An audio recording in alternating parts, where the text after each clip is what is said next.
Hey guys, welcome to 6 Minutes for Thursday, June 16th. Ton going on this week.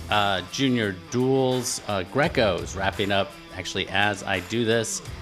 Junior girls freestyle out in Oklahoma is also wrapping up.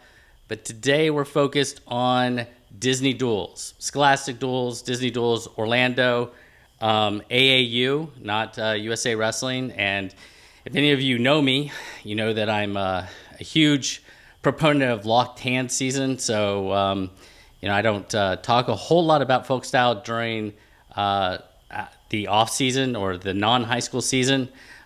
Shift mostly to freestyle and Greco and that sort of thing. But we have a lot of teams and a lot of athletes here in the Southeast who go down to Disney duels, participate, wrestle some really good competition, and I'll be there this weekend. So, I thought we'd go ahead and delve in and talk at a very basic level what you can expect to see if you are down in Orlando this weekend. So let's start with the schedule.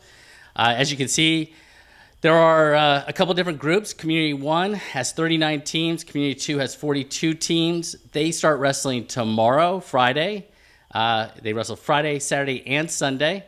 And then we get started with the all-star teams. There are 22 of those, 45 developmental teams, and 26 girls teams. And they'll wrestle Monday, Tuesday, and Wednesday. It's 28 mats on the floor of the Orange County Convention Center and the West Concourse in Orlando. So if you get a chance, come out, watch some good wrestling. What basically happens is they're put into pools. They wrestle through their pools based upon how well they do. They are then put into more of a gold pool, silver pool, kind of what we've seen with junior duels and cadet duels for USA Wrestling. Same sort of idea. Big idea here in this situation is to get as many matches as possible. A lot of room for development. We used to use it when I coached way back in the late 1990s. We would use it as an opportunity to especially get some of our younger wrestlers some mat time if they weren't in that all-star pool. Anyway, moving on. Let's go on to the CommunityOne teams, and you can take a look at them. And one of the things I wanted to show in this graphic is that there are teams from all over. Yes, the vast majority of them happen to be from Florida. We have several from Georgia. But we have teams coming in from Ohio and Illinois and Pennsylvania and even Utah and Montana and those sorts of things. So it's a lot of fun to get a lot of different kids here.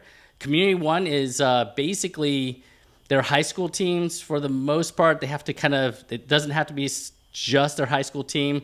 But if you look at some of these, for example, First Baptist Academy in Florida, you look down at West Forsyth there in Georgia, down at the bottom. Braves Wrestling Club is basically Lake Gibson, so on and so forth. So they'll add some teams or they'll add some individuals from other schools. But this is really an idea for the coaches, the high school coaches, to get back involved in touching, and working with some of their athletes. This gives me a great opportunity to point out that as you look through this, you don't see any teams from Alabama. And I don't know that we see any teams from Tennessee either, or South Carolina, which is a little unusual. North Carolina has some teams, Florida has some teams, Georgia has some teams. I think one of the main reasons we don't see a whole lot of teams from Alabama is that the AHSAA doesn't allow it. Doesn't allow high school coaches to have that mat time, that interaction with their wrestlers during the non-high school season, which, in my opinion, holds Alabama wrestling back. You can't have high school coaches coaching freestyle and Greco and so on and so forth. So I think that's a real limitation, but we're not going to get into that here. Let's just talk real briefly. As you can see, we see with CommunityOne, we've got 4 pools. A and B are up top, C and D are at the bottom. And again, you see a lot of different teams from all over the country. There's no way to to break any of this down and talk about potential matchups or anything like that. There are just way too many teams. You do see Mill Creek, Georgia in that second pool. Eagle Empire Purple. I don't know if that's Eagle Empire's top team or their second team, but that's Southwest Miami. kind of interested to see some of those matchups. That should be kind of fun.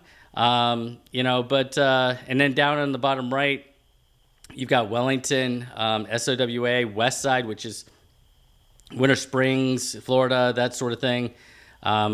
So it'll be interesting to see how that all plays out. Let's jump over to CommunityTwo. CommunityTwo differs from CommunityOne in that CommunityOne is designed to be bigger schools. CommunityTwo is supposed to be a little bit smaller schools, and you can see that in, I believe, Social Circle, is down here in the middle.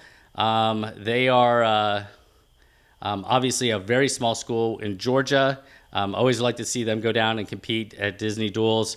You do see Eagle Empire Black from Florida, so that's a Southwest Miami. That's a big school, but I wonder if they put together maybe kids from smaller schools and they're just wrestling kind of under the Southwest Miami banner.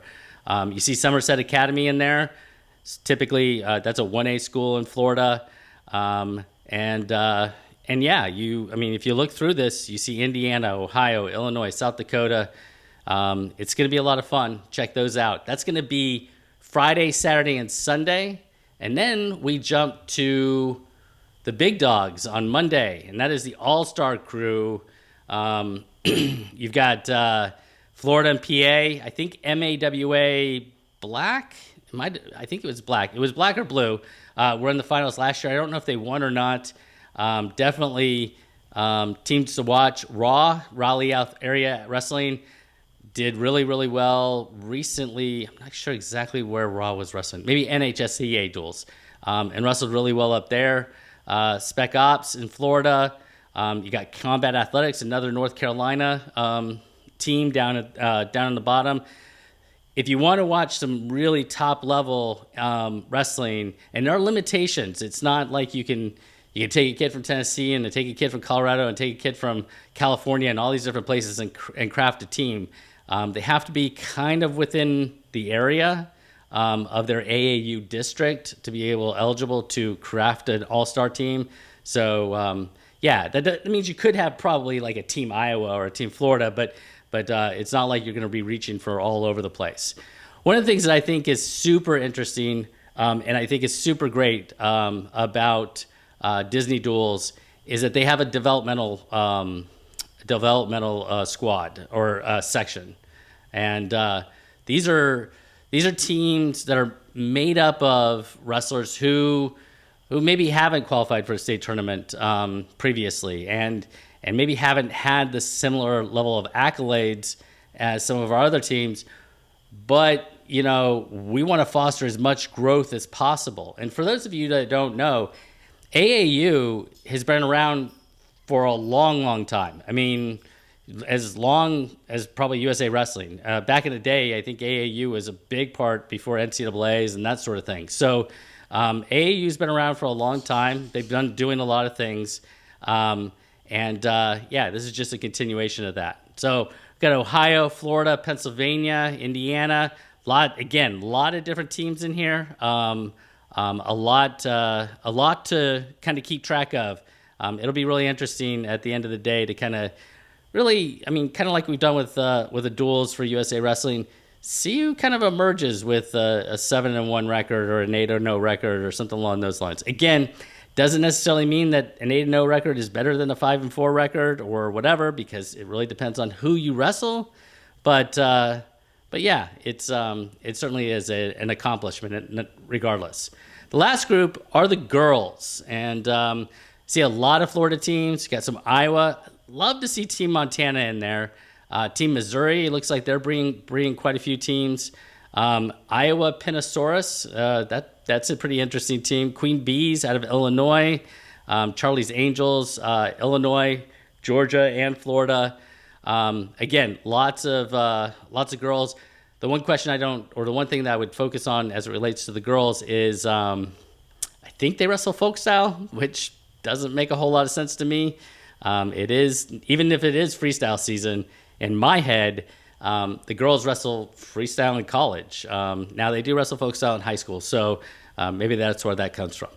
Anyway, I'll be there this weekend. Hope to get a bunch of videos, a bunch of pictures. Look back on the the website for any pictures that I post. You guys are welcome to use them. Unless you're a media corporation, then I wish that I hope that you will reach out to me and ask for permission.